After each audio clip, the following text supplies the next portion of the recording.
Hey everybody, Dr. Greg Schmades here, coming to you from the operating room. I wanted to just make a few comments on the censorship of Dr. Stock's talk at the Mount Vernon School Board. We are seeing a huge rise in censorship of the medical community, people just kind of rank and file, people such as myself. Coming to you tonight, not claiming to be a world expert on anything. I'm just a kind of an ordinary surgeon here in New Mexico. I just got done, operating on some patients here today. That's just kind of what I do, help people breathe better. But it's alarming. It is alarming that we are seeing YouTube, especially, as well as some other sites and social media companies censor people like me. And so I wanted to just get on here and kind of give you my 2 cents. Number one, I don't think Mount Vernon should have been censored.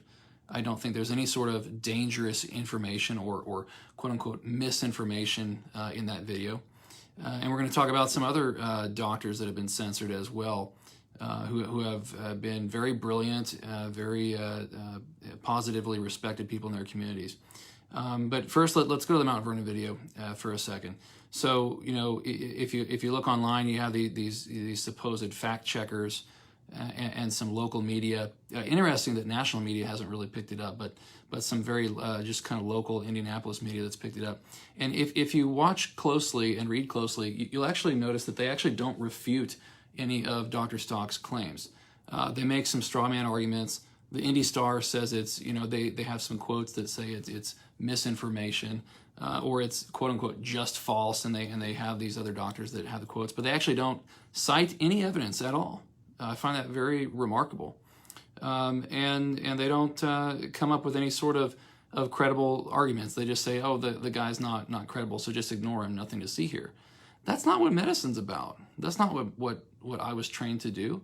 I was trained to sit down with people and share your ideas. This is a very serious thing. People are getting sick. Now we have the vaccine that, and I quote here from a study that was funded by Pfizer, preprint, meaning it hasn't even been published yet, and I quote, gradually declining trend in vaccine efficacy, end quote. So we have a doctor in Indianapolis that questions kind of the vaccine narrative, and we have a lot of people treat him very, very poorly and just say, oh, don't listen to him. That is insane. It's really disappointing. And so I wanted to go through a couple of things and offer my thoughts on what's going on with COVID and the vaccine, but more importantly, what's going on in the field of medicine. And we've got to have more people stand up for our profession. And I think instead of kind of this yelling at each other, we've got to sit down and just listen to people and have active debate. That's how we're going to beat this thing. That's how we're going to achieve health as a society, is listening to people and coming up with good ideas. And so I think that this guy in Mount Vernon has some good ideas. And yeah, he says a lot of things negative about the vaccine, which I think a lot of people don't like. And so they're like, hey, if you say anything negative about the vaccine, let's just censor you. Well, I think we should be better than that. And so, another thing on factcheck.org, which apparently is funded through the University of Pennsylvania, they say they try to dispute his claim that vaccines don't prevent infection. Absolute lie. Absolute lie. I think they've been watching too many, Star Wars movies or something. They think that a vaccine is like a force field that just bounces, the virus away from you. That's ridiculous. What vaccines do is they give your immune system a leg up. They give your immune system this information ahead of when the bad guy comes, right? When the invader comes. And, the virus comes and your immune system says, I've already got a leg up and I'm going to make these antibodies. I'm going to activate these T cells and we're going to fight you off without getting sick. So what Dr. Stock is saying is he's saying, hey, that's an infection. The virus has infected a vaccinated person, but they didn't really get sick because the vaccine helped them. Okay, that's what he's saying. There's nothing wrong with saying that. So the fact check people, I really don't know where they're coming with with any of this stuff, but it's just wrong. It's wrong to slander this guy who's trying to just give his honest opinion as a physician, kind of like what I'm trying to do tonight. So we've already seen in a very Hot off the presses publication, like I said, quote unquote, gradually declining trend in vaccine efficacy, okay, funded by Pfizer. So that's a problem, right? And so let's kind of see where we're at with the vaccine. First of all, do I think the vaccine is doing what it was designed to do? Well, yes. I mean, it was designed to elicit antibodies to a spike protein for this current iteration of virus. Will it do that in the future? Well, we don't know, but we do know that we are seeing from Pfizer saying it's gradually declining.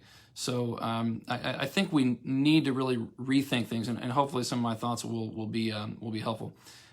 First of all, let's start out with natural immunity. Okay, people that have recovered from COVID. What do we see from that? What do we see from the amazing immune response from people?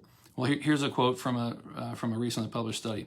Quote, "We see broad and frequently strong SARS-CoV-2, CD8, and CD4 positive T cells." Those are kind of the main types of T cells. T cell responses we're seeing in the majority of patients. Okay, so we're seeing good immune response and good durable immunity from people that recover from COVID. Here's another quote from a recent publication. We're seeing, quote, "broad and effective immunity in recovered COVID-19 patients." Okay, these are not vaccinated people. I'm talking about natural immunity here.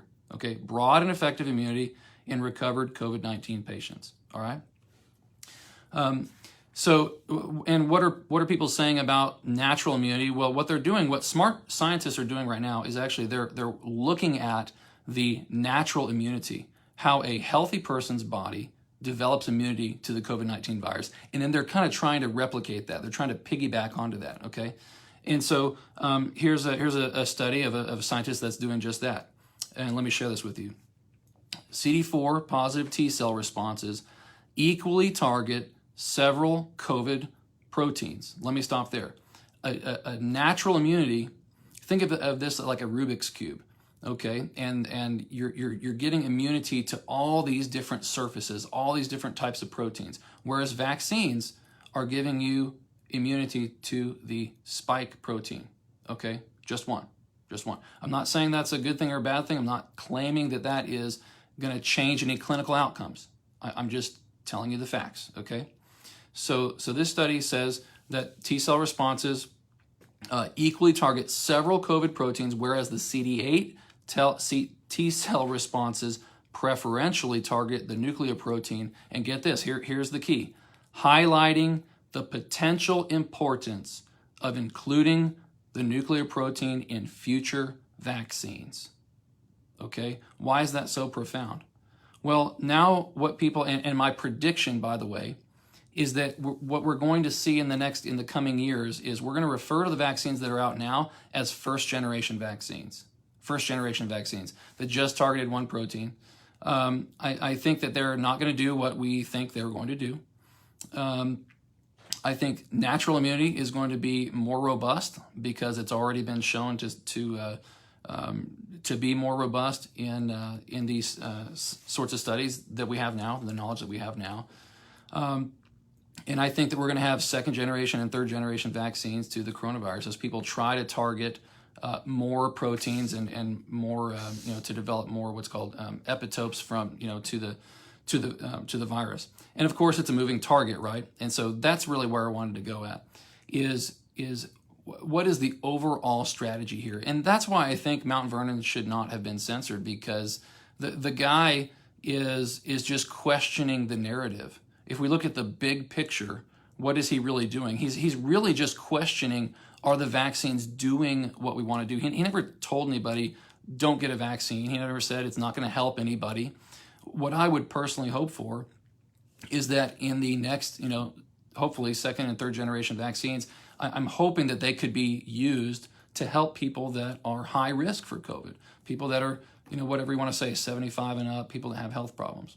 But people that don't have those things, people that are not generally vulnerable to COVID, I just don't see a reason why they need a vaccine, and I see zero reason why people with natural immunity need a vaccine when we've already shown, and like I said, I quote, broad and effective immunity in recovered COVID-19 patients. There are so many papers out there like this now that indicate this, that indicate that natural immunity is durable, it's long-lasting, it's robust, and it gives you all this, immunity to all these different types of proteins instead of just one.